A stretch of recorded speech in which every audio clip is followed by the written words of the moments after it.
all fun and games and jokes on social media. But this shit is dangerous. But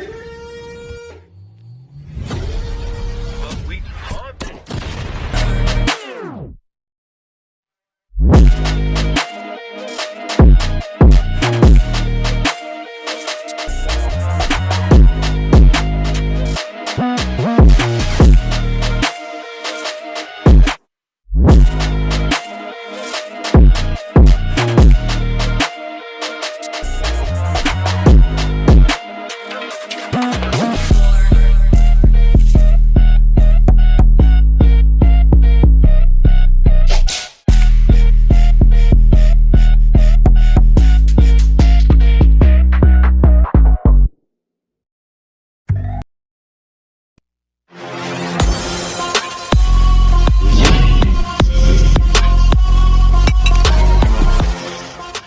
Hey y'all, what's up? Chad Wright coming to you here once again on the channel, Team Righteous. And let me show you this here 1 second. That's right. We just hit 50,000 miles here on the 2025 Toyota Camry. So today is December 23rd, 2024. And we picked this car up on May the 2nd of 2024. So in that time frame, can't do the math right now in my head, but in that time frame, I have put 50,000 miles, actually a little bit over 50,000 miles by the time I'm getting here to the dealership. But I put 50,000 miles on it in that time frame. So now here we are. We are pulling up here at Singing River Toyota in Tuscumbia, Alabama. So watch the Car Care Nut here on YouTube. If you want to know anything about a lot of cars as far as maintenance goes, he's great to go to, but especially Toyotas, because he used to be a Toyota tech. So a great channel to follow. But yes, he recommends on these new 2025 Toyota Camrys with the new transmissions, they have thinner transmission fluid in them. And so he recommends getting the transmission service on these ECVT transmissions at 50,000 miles. So I'm going to take the advice of the guy who used to work on these cars all the time for a living. Actually still does. He still has a shop. He just isn't a Toyota tech no more. Now he owns a shop and works on Toyotas and everything else. So anyways, we're fixing to pull up here at the dealership, get checked in here to service, and then we will be back at y'all here in about 3, 2. All right, y'all, here we are. We're pulling into the dealership now. As you can see there, if you can focus on it anyways, we got like 50,136 miles. So drove a little bit between last night and today. Done a little bit of driving this morning, still here doing rideshare. So still got a few more miles put on it, consider it, or past where I recorded that little part last night. But anyways, we're whipping up in here into the dealership. Like I said, and we're going to head back around here to the service department. But I'm going to roll to the parking lot here, let y'all check out some of these cars here, man. They have got a ton of these Camrys now, and whenever I come up, there were no cars here. There were no 2025 Toyota Camrys, but as you can see, they got a lot now.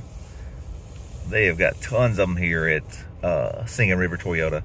So that's the name of the dealership there. Anyways, man, they got some really cool looking trucks here too, and everything.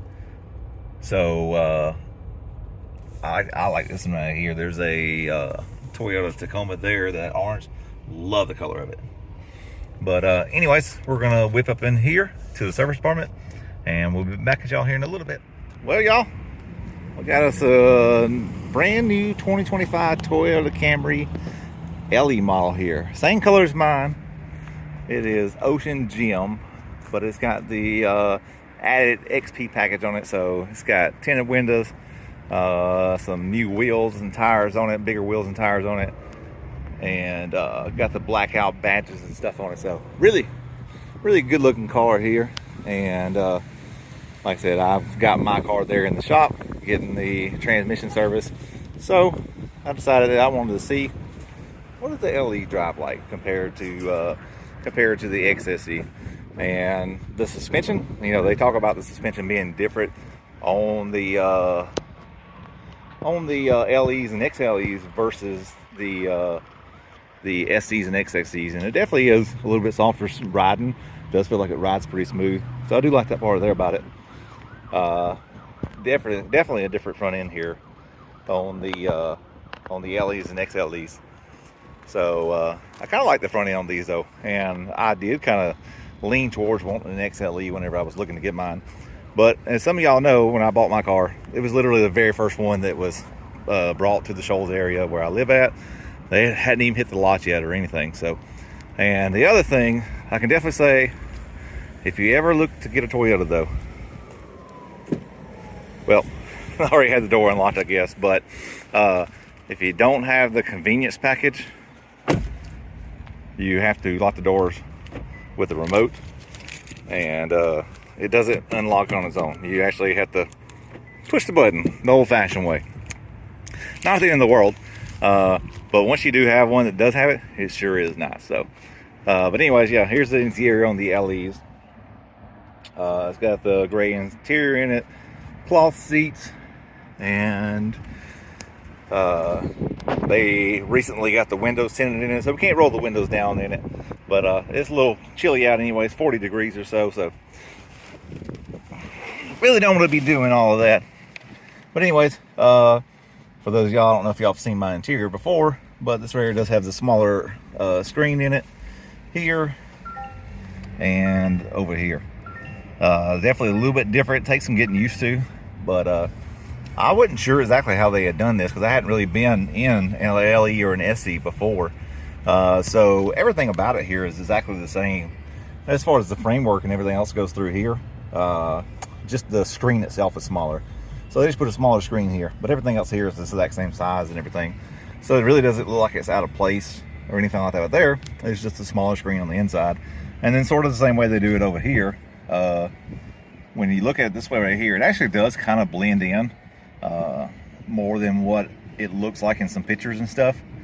From whatever I was gathering looking at some stuff, it didn't really look like it blended in very well. Like it kind of looked like it stood out more than what it does. But I can definitely tell that it blends in more than what you would think it would from just seeing pictures and stuff that are on the websites.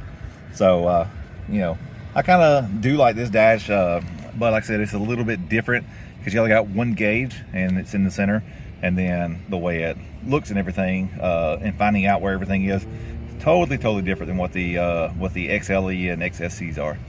But anyways, I'm gonna drive this thing here back to them and see if we can pick up my car now that it's got the transmission service done.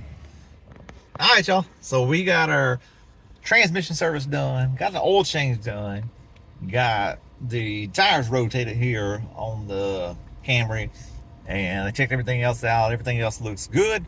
Got a couple little things I gotta take care of myself. I get the air filter cleaned up, or well, swapped out, and cabin air filter, stuff like that there. So a couple of things I gotta get taken care of. Everything else I said looked okay on the car. Tires good, brakes good, everything else is okay. So anyways, got all the stuff there done.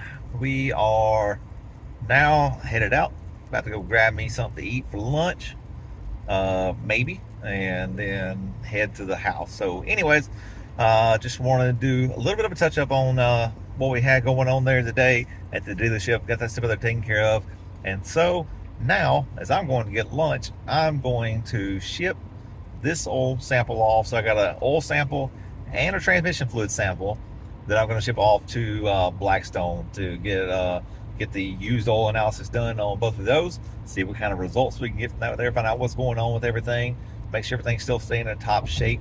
I know some of y'all before have been commenting on some of my posts, asking, or some of my videos asking about the results from the last one with the Mobile One oil change. Well, one reason why I didn't post that up is because I was going back and forth between the two. So usually whenever you change one oil to the other, you don't get the residual out from the last oil change. You have to usually do 2 oil changes before you get the used oil that was in there from the oil change before out of there. So didn't want to do that there. So this oil change here, the last couple of oil changes have both been Mobile One motor oil. So I know that it won't have any contaminants in it from the one before. So those results come out with this right here. So I know some people have been wanting that stuff. I wish I could have got it out sooner, but you know, I just wanted to wait until I got this right here done. So I'm going to send this stuff all together. It should speed up the process for me. Hopefully, I'm going to next day whenever I do ship it out. So once I can get that letters taken care of, get it shipped to them next day. It may be next week before I get it done though, because the holidays, it's right around Christmas. I really don't want to get mixed up in all that stuff out there either and mess everything else up either. So we'll just wait, get it taken care of, so we can get it out till next week. So anyways, I'm going to grab me something to eat though. We will come to you here with some of the results from the used oil analysis. See y'all. All right, y'all. So we are back from getting the oil analysis done. So y'all seen that I had it there in the shop. We got the oil change done and we got tires rotated while we were there, but that's not going to be part of this video. And we also got the transmission service done. So the car had 50,136 miles when I took it in. So our transmission fluid had 50,136 miles on it, and the oil had 8,300 miles on it. So I sent off the transmission fluid to have it analyzed to see what results we got from it. And I also sent off the oil. So I sent off the engine oil to be able to get results from it. One thing I should have done before this, I guess, was to send off, you know, one a little bit more recently to it. So I would have, you know, how it's trending. I've got the trend from the first couple that I sent off, and I didn't send off any more in the last few oil changes that I got. So I don't have a more recent trend. And when you keep swapping oils like I have, because I've used the free oil changes that they've given me, plus the motor oil that I've gotten from the store, which is Mobile 10W8, I've used that whenever I've been paying for it myself, because I buy it from Walmart. So I'm able to get the oil and the oil filter and everything from Walmart that I'm supposed to have. I know a lot of people say they can't find it in their local Walmart. For those of y'all that can't find it, if you can't find it in your store, find it in a store around where you're at. And if nobody around where you're at's got it, you can literally go to walmart.com, and I'm not promoted by them or anything like that. They don't really particularly like Walmart, but they got everything you need just about. And if you go to walmart.com, you can order the oil filter and everything, and have it shipped to your house. And with the price of it, it puts it just above the amount that you need to have to be able to get free shipping. I think it's like 35 bucks gets you free shipping. I think so. The oil's 28 bucks, filter's like $9 or $10. So so it puts you over the amount that you got to have to get free shipping. And if not, buy one other thing or something like that to get you above the amount. But anyways, we're gonna go over the results here from the transmission service first. So I'm gonna switch over here real quick and look at the computer screen, and I'm gonna try to read some of these things off to you. And while I'm reading them off to you from the screen, I'll try to insert into the video the same image as what I'm looking at here, so you'll be able to kind of follow along with what I'm looking at. All right, so the first thing we can see here, like I said, we got 50,136 miles on the car, and that's on the transmission fluid. So we have got it sent off, and we're going to read through here the comments that they give us from their analysis. So this is what they feel like was going on with the transmission for the 50,000 miles that we've driven on the car so far. So here it says your Camry's transmission is in great shape. Mileage on the slip indicates that this is the factory oil, and in that context we often find excess metal and silicon, but here metals are low and there's just a bit extra silicon in the mix. That's all fine. This transmission just happens to look better than most at this point, and a longer run shouldn't be an issue. The viscosity and flash point are a little lower than expected, though neither one seemed to hurt anything, and the TAN doesn't show much acidity. Check back in about 70,000 miles. So from that, they're not finding hardly any metal in the transmission fluid from a new transmission. They're not finding hardly any silicants, which comes from whenever you're building a transmission or building a motor. You get the sealers that get put on the engine, the gaskets get put on there, and everything. And while you're doing that, that gets in there, as well as any dirt or anything out there can also turn up the silicons in the oil. So those numbers are low. And another thing that they noted was that the viscosity was lower than what they're typically used to seeing. Well, the reason why is because this is a new transmission fluid, and they're not used to seeing this kind of transmission fluid. So the TE fluid that goes in these cars is even thinner than the transmission fluid that was in the previous generation CVT or eCVT transmission. Totally different than a regular CVT transmission. So, but they went with a thinner transmission fluid for one, to help promote better fuel economy. It's what everybody's after, and all these car manufacturers. That's the reason why we had to run 0W8 oil, and that's the reason why they run lower viscosity transmission fluid as well. So that's the reason why it's lower than what they're expecting, and it's the reason why I wanted to get it done at 50,000 miles. Another reason why is because of the car care nut. If y'all follow his channel on YouTube, go check him out. He's got tons of great information about Toyotas, probably some other cars as well, but I do know he mainly focuses on a lot of Toyota stuff.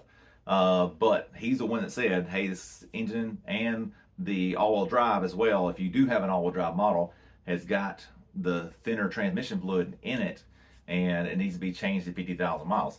So that's the reason why I had it done at 50,000, because I want to have it taken care of to make sure everything was looking good. And of course, your powertrain warranty goes out at 60,000 miles. So what better time to change it than 10,000 miles before there could be a problem. So anyways, like I said, looking at the viscosity, the center Stokes there is at 3.15, which is lower than what they say it should be. But like I said, I'm not sure if they know what the viscosity is supposed to be at, considering they saying that it's lower than what they think it should be or what they're used to seeing. This being a new transmission, like I said, it may be something different than what they're typically used to seeing in these cars. But like I said, it's at 3.15. It's not that much below what they're saying that it should be, and I believe it's going to be okay where it's at with what's going on. Of course, that's what they put in there anyways. If I had some fresh transmission fluid to send off and have lab results from it, it'd probably be better. Then you have something to go by with the trend. Sort of the same thing with the oil changes. If I had something else to go by with the trend, we'd be able to go by that. But the next transmission service is going to get done. It's going to be a while. But anyways, everything else looks good. The aluminum's very low. Iron's low. And all your other wear metals in here and stuff are low. Got very little moly in it. So that's usually like a friction modifier. And got very little zinc in there, got phosphorus. So everything, like I said, looking at the numbers here, everything looks to be pretty good and pretty on spot where it's supposed to be at here. And like they said, they're not seeing any kind of numbers that look like they're out of place like they should be, or actually got less wear than what they're used to seeing. And part of that being is, like I said, it doesn't have gear-to-gear stuff in it like your typical automatic transmission does, and it doesn't have your chain and pulley system like your typical CVT does. So the eCVT, which is, there's actually another name for it, and I don't know what it's called, but the most common what people call it is an eCVT, because it's kind of what's geared toward more electric vehicles. And Toyota's electric vehicles uses this same transmission fluid in those vehicles behind the electric motors that they have. So anyways, but looking on here, the total acid number, which is 1.2 down at the very bottom there, that's very low acid, so it's not having a lot of acidity, which means that the transmission fluid would have definitely went much longer than what we did go with it. But if I feel like if we go again another 50,000, then we have a back-to-back comparison of what's going on. So I'll come back with those results probably sometime next year or later on this year with that there, with another 50,000 miles in there. And so, like I said, everything's looking good here though. Now I'm going to switch over here to the oil analysis, and that's the one that's got a lot more going on with it. And it's the one that kind of had me worried, because I typically do my oil changes right around 5,000 to 6,000 miles. I try not to push them much past 5,000 miles, even though Toyota and everybody else recommends 10,000 mile oil changes.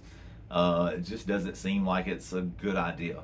And one, I don't idle as much as everybody else does, because I'm not sitting around letting my car warm up in the morning for as many days as everybody else is, because my oil changes typically go 3 to 4 weeks.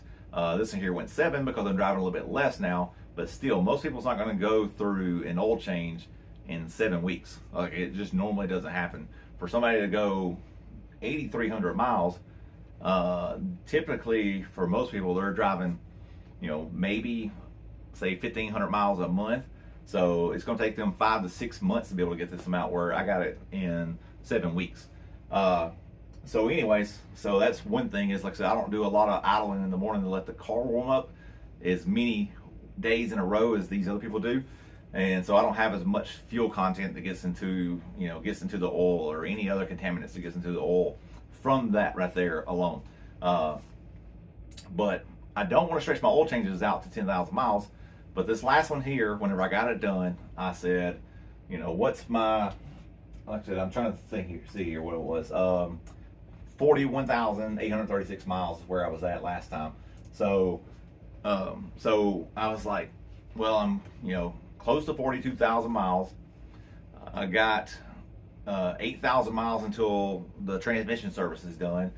Let's see if we can stretch this oil change out here one time, get close to 10,000 miles, and, you know, see what, you know, what happens with it. What am I going to get? Because I knew I was going to send the oil off for a used oil analysis, so then I can get some results back on that.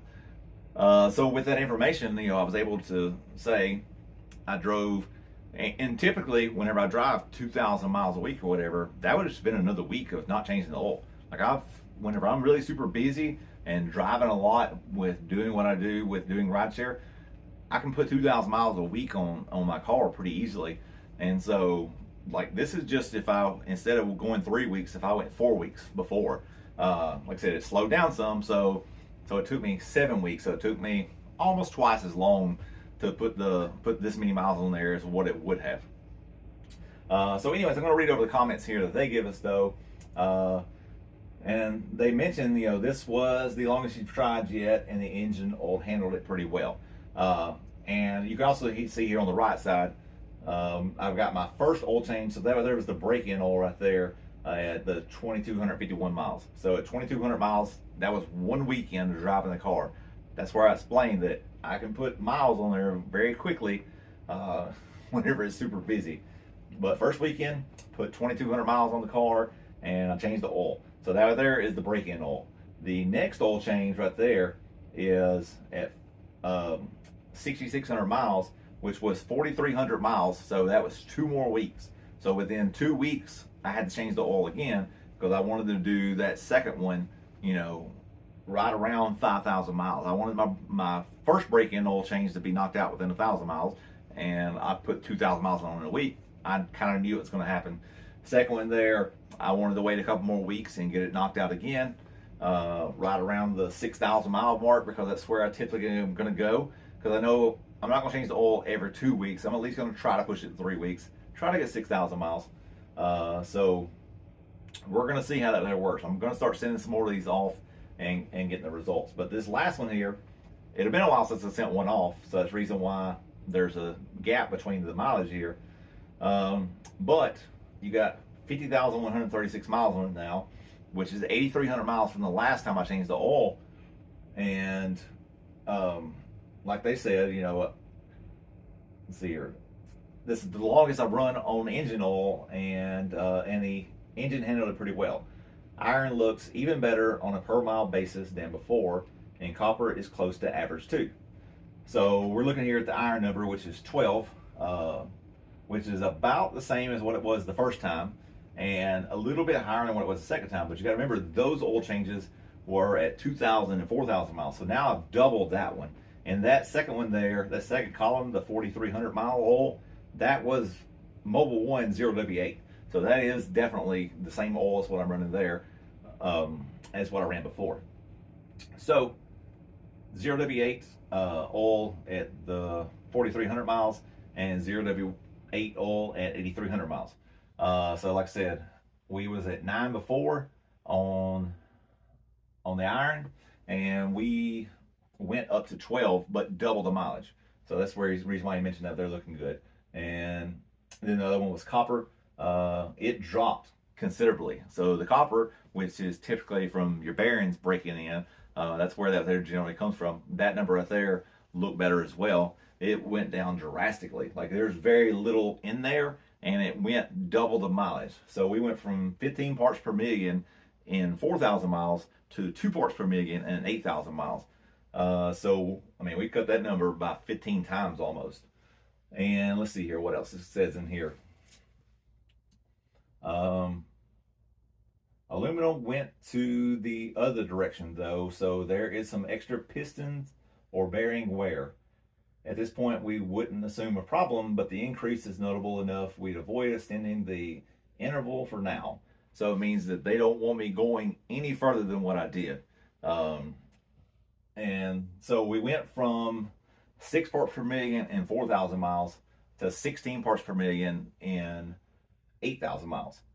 So, you know, a little bit more than double, which is still, you know, kind of typical. So double would have been 12. So we're a little bit up from there. So I'm going to keep a watch on this. And this is where, you know, in the future, I'm going to do some more of these.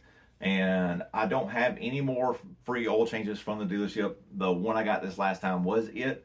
So I'm not going to check it. I'm not going to send it off for analysis. The next one that I get put in there will be my personal one that I do from then on out. So the first one I do will be mobile one again. And then once I'm done with that one, and I got it back to just my own oil and back to back. So I got it flushed out and everything. I don't have any residuals in there from the dealership oil. Once I got that there squared away, then I'm going to start keeping up with that information some more. I'm going to try to get it checked again, and I should have before, but I kind of had a plan to do more of these at once, and I never did send the other ones off, or I never did keep them together so I could send them off with these right here as well, because I could have done them all at once, and then I was like, well, I don't know where the other ones are, and I don't feel like looking for them right now, so I had to go. I was busy, and it was right around Christmas and New Year's. It was kind of really a awkward time for everything to fall in line for the scheduling and stuff. So it kind of messed me up. But like I said, the aluminum's a little bit high, but everything else here looks good. Like I said, we got plenty of moly. It's actually got a little bit more than what it had before. And then we've got your calcium and zinc levels. Calcium is a little bit lower. Like I said, you really don't want a lot of calcium in these direct injection engines anyways, because calcium in oil, if you got too much, starts getting built up inside on the backside of the valves, which is a typical issue with direct injection engines. The good thing about the Toyota Camry engines are they have port injection and direct injection. The reason why they do that is to prevent having the corrosion or the buildup on the back of valves and stuff. Not corrosion, but the buildup on the back of valves, and like that starts causing an issue with sealing and stuff like that there later on with the valve sealing to the valve seal and the valve seat. And so they have it there to prevent that from happening. And I think it's like low speeds when they come on. I'm not sure exactly when they come on and how exactly it works. But I also run fuel system treatment through the car a few times, you know, since I've owned it as well, to try to make sure that we stay on top of that as well. Make sure we keep those valve seats and valve heads and everything, keep those there clean so we don't want any issues. But yeah, everything's looking good here. All my numbers look good. Everything's falling in line where it should be. So there is a slight difference in numbers and stuff, you know, from where it was before. And this is where, like I said, I want to keep up with what's going on with it in the future. But down here at the bottom, you look at there, the center Stokes, the viscosity is 4.68, which is down a little bit from where it was before. Now that one there is one that has me a little bit more concerned as well, with it being at 4.68, because it's supposed to be between 4.8 and 8.5, which basically it should be on the low side of that because it is 0W8. It's probably going to be on the lower side of that generally. And the last time is at 4.94. So we did get outside of our range, you know, slightly. But that may have been, like I said, from the extended oil change, or the extended oil change that we ran the oil longer than what we typically would want to. And also with the flash point being lower than what it was before, and it's got a little bit of fuel back in there again. So some of that is from idling, and I also do have cold morning startups now where I didn't before. So that was another thing before, is you really didn't have a lot of cold engines, warm-ups whenever it's summertime and fall time and stuff like that there, because you get in the car and it's already warm. It's already warm outside. It's 60 degrees or 70 degrees when you go outside. And typically, if I'm up in Nashville or whatever, when I was driving up there, I wouldn't get started till in the evening. So it's 90 or 100 degrees outside. So there's not a lot of warm up at all. Now it's cold in the morning. It's 20 degrees, 30 degrees, and you're hitting the start from your phone app, getting the engine going and letting the car warm up some. So it does have more idle time and more warm up time. And driving around here where I live at, it's not near as busy as it is in Nashville. So there is a few times more where I do sit around, and there's a little bit more idle time there as well. So that's where some of this stuff right here I think is coming from. But like I said, it's not very much fuel in there at all. It's 1%. So out of all the oil that's in the engine, out of the 4.5 quarts in there, there is 1%. So that would be 0.045, quarts of oil or quarts of fuel in there, which is nothing. So anyways, not very much fuel in there at all. Insolubles, which is basically dirt. There's trace amounts in there. Nothing in there to worry about. And TBN is your total base number. So you want that number to be greater than 2. Last time it was 5.4. This time it was 5.0, which is basically the oil life. Like how good is your oil holding up under this time frame?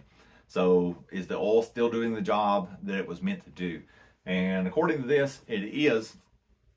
But like I said, with our viscosity being a little bit lower than what it was the previous time before, that's one thing I'm going to try to keep an eye on once I get back into the cycles of just back to back to back oil changes with Mobil 1. And this one right here was as well. For anybody that's wondering that there, the last couple of oil changes I've done myself, I saved my last oil change from the dealership for whenever I got the transmission service done, so I could get everything done at once. As much as I do hang out at the dealership, and I love all the people that work there at the dealership, and they're super cool people, I go by there a lot and, get to try to send people up there and everything to try to do deals and stuff.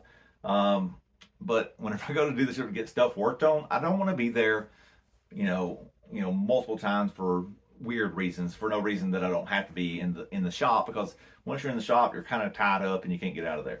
So I was like, let me get the oil change, tire rotation done, and transmission service done, and then I'm out of there. And other than that, whenever I do my oil changes, I do oil changes and tire rotations here at the house. I'm able to do that there. So,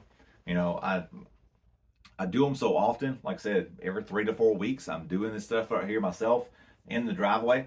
So I don't really have time to do it, for one. And also, it's like the amount of money that it costs to pay somebody else to do it.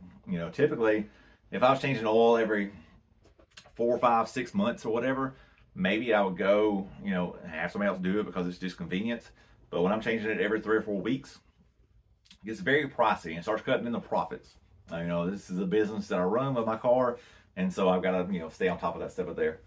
But anyways, so this is the end of the video.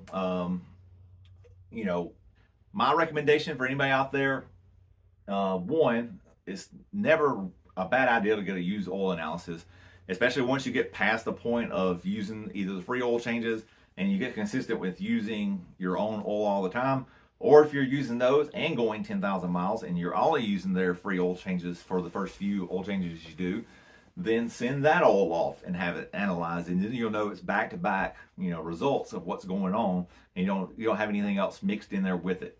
So as long as you're using back-to-back oil changes, where the first couple I didn't, because that's just the way it worked out.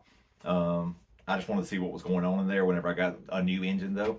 But send your oil off and have it analyzed and see, am I causing issues by extending these oil changes out so long? I don't think I'll do this one right here that far again. I'll try to keep on, like I said, around 5,000 to 6,000 miles. At 3 weeks, if I'm at 5,000 miles or 6,000 miles, it's getting changed. If at 3 weeks I'm at, say, 4,500 miles, I may stretch it out, hoping that I can get it changed right around 6,000 exactly. If I happen to go over 6,200, 6,300, something like that there, I won't be too worried about it. But I want to try to keep them closer to 5,500 to 6,000 miles in the future. And then, like I said, once I get it squared away where I'm going back to back with with the same oil, I can have better results with what's going on. And that's about it. So 50,000 miles on the car. Some people have asked me before, have I had any issues with the car? And I haven't. Like, I haven't had any issues at all with the car. I haven't had some of the common issues that some other people have had. No hub bearing issues. I've, known some people that have had hub bearings go bad, within a few thousand miles. I've known people to have the bumper cover that's in the front that goes and locks into the lower part of the headlights, or the headlight housing. That there, comes loose and they can't get it to go back in there. They put new bumper covers on them and new headlight housings and stuff like that there, and they still have issues.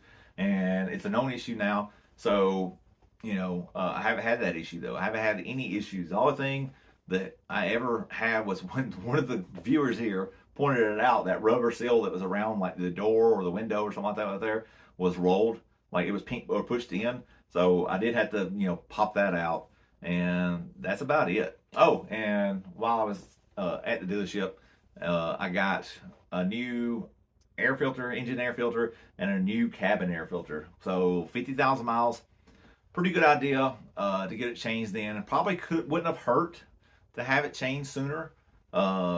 Looking at it, because when I looked at it, it doesn't look like it's got a lot of dirt in it. And I did try to clean it out some too and knock it out, blow it out a little bit, but not with too much air pressure, because you can tear these paper filters up. But I did try to get some out of there because I wanted to stretch it out and get good use out of it, because like I said, you go through those things pretty fast when you drive as much as I do. But when I looked at it today versus the new one today, there's a lot more light coming through that new one, even though they don't look that much different.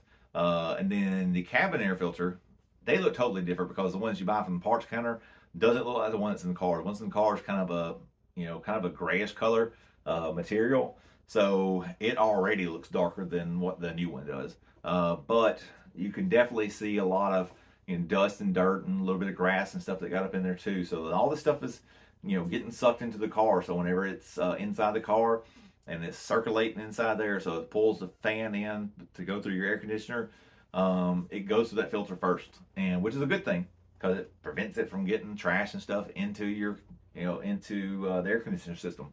So that there probably needs to be changed around 50,000 miles as well. I think that's a good idea to change both of those things. And checking the battery filter, I've checked it a few times since I've had the car. I didn't check it the last couple of times because it just never had anything on it. And I checked it today, and it had a little bit of dust and stuff on it. But I'm pretty sure you probably could buy one, but I don't think it's even recommended that you do buy one. I think you just clean it. And so has a little bit of dust and stuff on there, but nothing to worry about at all.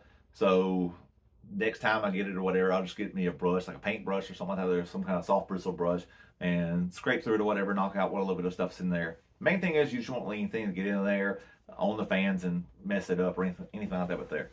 So, but like I said, I haven't had any issues out of the car. We got the new wheels and tires put on there about 20,000 miles ago, and they've been great as well. Definitely were much better going with those tires. Haven't had any blowouts since then. I had hit some potholes before in the past, and had two of them that blew out on me with the 19s that come up from the factory. So I went with 18s and a little bit taller tire than what came on the car, or that what typically comes on the car even on the 18s. So I went one size a little bit taller, and the results have been much better. Like I said, I've hit a few potholes since then, and it sounds just as awful, but nothing bad's come out of it. No damaged rims or anything, which I never had any damaged rims before, surprisingly, as hard as it hit, and popped the tires and debeated them. But anyways, like I said, it's been great, great uses I have there. Improved fuel mileage, not really. Didn't have any improved fuel mileage by going to the lighter rims. And now it does have different tires than what comes on the factory from Toyota, but the tires that I got are supposed to be like a high efficiency tire too. So I don't know. I don't know. And part of it is a little bit from being a little bit taller tire. It could change things slightly a little bit, but I really don't see it being that much, because it's not that much taller. If anything, it did have an improvement, but I would say, it's maybe 1 mile per gallon, and that's sometimes. Like, I can get it sometimes, and sometimes I can't. And some of that could be just from me getting better at driving it. I have gotten much better fuel mileage around here where I live at, and I always said that before. Anyways, I always had better numbers around here than I ever did when I was up in Nashville. Went to Nashville for New Year's Eve, fuel mileage went down. So that's just the way it is. It's the way it's going to be anytime I'm up there. A lot more highway miles. So anyways, I know this video is starting to run long. Probably going to edit this down some, but I appreciate all y'all for watching this video, following along as I put 50,000 miles on this car. And I know I haven't done as many videos as I probably should have. Somebody else asked about me showing y'all how to do the oil change on this car. There's other oil change videos out there, and it's super simple to change the oil in the car anyways. You literally pull the drain plug out of the oil pan and it drains out, put it back in, and pull the oil filter off. It's just a regular canister style regular oil filter. It's not like a cartridge style, nothing there. So you just unscrew it, put some fluid in the other one before you put it back on there, put it back up there, and fill it back up with oil. Put 4.5 quarts of oil in it. And the only thing that's different on this one versus your typical older car is there's a plastic cover that covers the entire length of the bottom of the car, and there's a section that you got to unscrew. So 14mm screws, pull those out, pull that plastic cover off, and then do the job. Like, it's really super simple. So I really don't want to make a video about how to do that because there's tons of other oil change videos out there. And like I said, it's typical like any other one that you've seen done before or ever done before. So anyways, appreciate all of y'all. It's been great being able to get another video out here, and who knows which direction we'll go after this right here with the channel. Though, like I said, I've just wanted to bring some content on the new Camry. I haven't done anything else to it special, nothing like that out there. It's just a tool for me. To me, it's just like a tool. Whenever I worked on motorcycles, I had to buy it to do the job that I got to do. Same thing with the car. I had to buy the car to be able to do the job that I got to do. So I haven't done anything else extra to it other than the tint in the windows, which one makes it look better, but also makes it cooler inside the car. And then two is the wheels and tires. One was to be a little bit different, but two was, like I said, I was after trying to get better fuel mileage. And I can't say that it was worth the money that I spent on them, but I did sell the wheels and tires that was on here and got most of that money back. So, it's not, not the end of the world. It just wouldn't be worth it unless you were, unless you have some better results than I did. If you run the same tires that come on the factory, maybe it would change. Maybe it would get a little bit better results.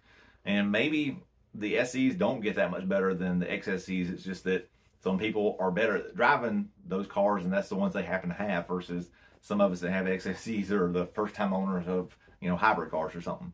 So anyways, going to jump off here. Y'all have a good one.